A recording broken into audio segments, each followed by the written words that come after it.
আমার সবথেকে পছন্দের কবি কাজী নজরুল তার নারী কবিতার মধ্যেও কিন্তু বলেছেন যে কোন রণে কত খুন দিল নর লেখা আছে ইতিহাসে, কত নারী দিল শীতের সিঁদুর লেখা নাই তার পাশে। এ প্রশ্ন কিন্তু 1925 সালে তিনি যখন এই কবিতা লেখেন, আজ থেকে 100 বছর আগে তিনি এটা করে গেছেন। সেখানে আশাবাদ ব্যক্ত করে গেছেন যে একটা সময় আসবে যখন পুরুষের পাশাপাশি নারীরও জয়গান গাওয়া হবে। জাতীয় নাগরিক কমিটির নারী সেল হয়তো সেই চেষ্টাটুকুই করছে। আমরা আমাদের শহীদদের অনেকের নাম শুনি, অনেক জায়গায় আমরা স্মৃতিস্তম্ভ দেখি, তার পাশে আমরা আমাদের নারী শহীদদের দেখি না। আজকে অন্তত ব্যানারের মধ্যে আমরা আমাদের নারী শহীদদের নাম দেখতে পাচ্ছি। এইটুকু একটু ভালো লাগার জায়গা। আমি নিজের অভিজ্ঞতা থেকে বলি, 14 তারিখ জুলাইতে যখন শেখ হাসিনা আমাদেরকে অপমান করে জঘন্যতম বক্তৃতা করলেন, আমরা যখন খুবই বিক্ষুব্ধ, আমি ক্যাম্পাসে আসছি, আমি একটু ভয়ে আছি। শামসুন্নাহার হল পর্যন্ত এসেছি, রাজু পর্যন্ত আসবো, এই সাহসটা করে উঠতে পারছি না। তখন দেখলাম শামসুন্নাহার হল থেকে আমার বোনেরা তারা ঝাঁকে ঝাঁকে যখন বেরিয়ে আসলেন, আমি যে সাহসটা পেলাম, আমি আমাদের বোনেদের যে মিছিল, সেই মিছিলের সাথে করে রাজভাস্কর্যে আসলাম। এটা শুধু আমার ক্ষেত্রে নয়, আমি ময়মনসিংহের একটা ভিডিও দেখেছি। সেই ভিডিওতে গোটা একটা মিছিল, সেই মিছিলের সামনে শুধুমাত্র একজন মেয়ে, বোরখা পরা, আপাতমস্তক আবৃত। তিনি যে সাহসের সঙ্গে, যে ভঙ্গিতে তিনি মিছিলের নেতৃত্ব দিয়ে যাচ্ছেন, এটাকে আমি ভাষায় প্রকাশ করতে পারবো না। আপনারা একটু ভেবে দেখেন তো ওই ছবিটার কথা, ওই ভিডিওটার কথা, যেখানে দুজন বোন তাদের ভাইকে শহীদ করা হয়েছে, সে ভাইয়ের মরদেহ কাঁধে করে দুই বোন যখন স্লোগান দিয়ে যাচ্ছেন, এই স্লোগানে কি আমরা শক্তি পাই নাই? এই স্লোগানের শক্তি, তাদের দোহের যে শক্তি, সেই শক্তি তো আমাদেরকে আরো বেশি করে এই অভ্যুত্থানে জীবন দিতে উৎসাহিত করেছিল, আরো বেশি করে আমাদেরকে বলেছিল যে হাসিনার যে জুলুমশাহী, তার বিরুদ্ধে আমাদেরকে লড়ে যেতে হবে।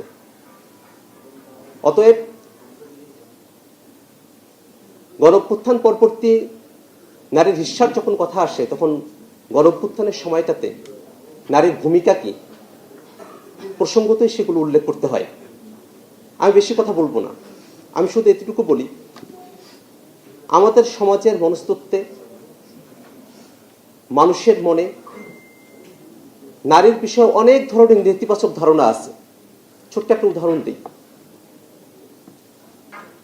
ঢাকা বিশ্ববিদ্যালয় এবং অধিভুক্ত 7 কলেজের যে সংকট গত কিছুদিন আগে হলো, ইডেন কলেজ থেকে যখন আমাদের বোনেরা বেরিয়ে এলেন, আপনি সেই বেরিয়ে আসাটাকে অযৌক্তিক বলতে পারেন, সেই বেরিয়ে আসাটাকে আপনি তাদের দাবির যে যৌক্তিকতা আছে না আছে সেটা নিয়ে আপনি প্রশ্ন তুলতে পারেন।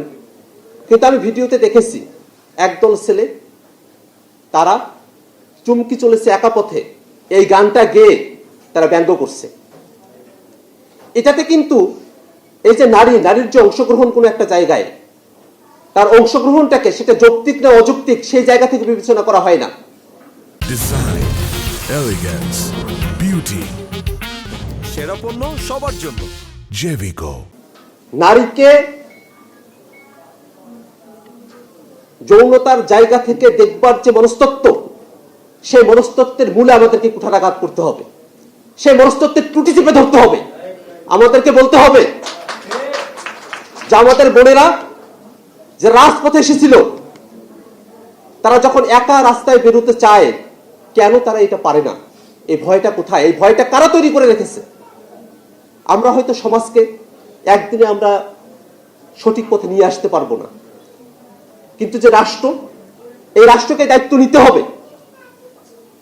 রাষ্ট্র তো এই জন্যে যে দেশের যত মানুষ আছে, যত নাগরিক আছে, সকলের অধিকারটা, সকলের নিরাপত্তা শতভাগ নিশ্চিত করতে পারার জায়গা থেকেই তো রাষ্ট্রের উৎপত্তি, এই আধুনিক রাষ্ট্রের যে সূচনা। এই রাষ্ট্রকে দায়িত্ব নিতে হবে, যাতে করে আমাদের মেয়েরা, আমাদের বোনেরা, আমাদের মায়েরা তারা বাইরে বেরোতে পারেন।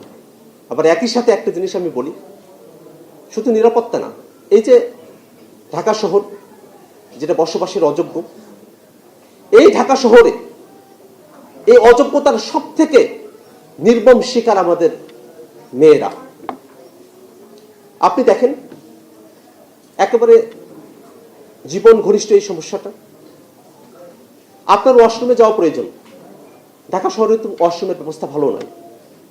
পুরুষেরা তারপরেও রাস্তার পাশে দাঁড়িয়ে ওয়াশরুমের কার্য সম্পাদন করতে পারে, কিন্তু একজন নারীকে ঘন্টার পর ঘন্টা ওয়াশরুম চেপে রেখে চলতে হয়। এ শহর তো নারীদের বাসযোগ্য করে আমরা তুলতে পারিনি, কোনো মানুষেরই আমরা বাসযোগ্য করে তুলতে পারিনি।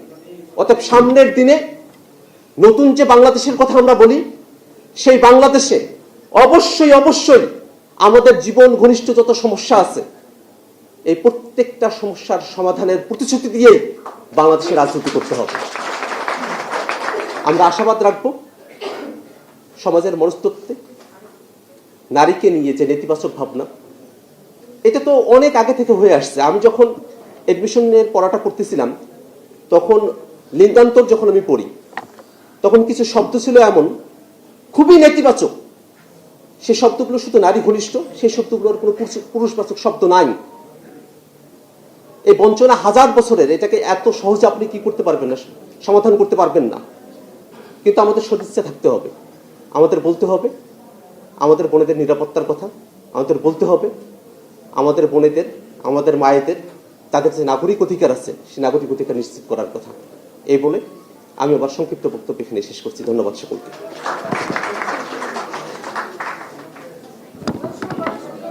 আমার সব থেকে পছন্দের কবি কাজী নজরুল তার নারী কবিতার মধ্যেও কিন্তু বলেছেন যে কোন রণে কত খুন দিল নর, লেখা আছে ইতিহাসে, কত নারী দিল শীতের সিঁদুর, লেখা নাই তার পাশে।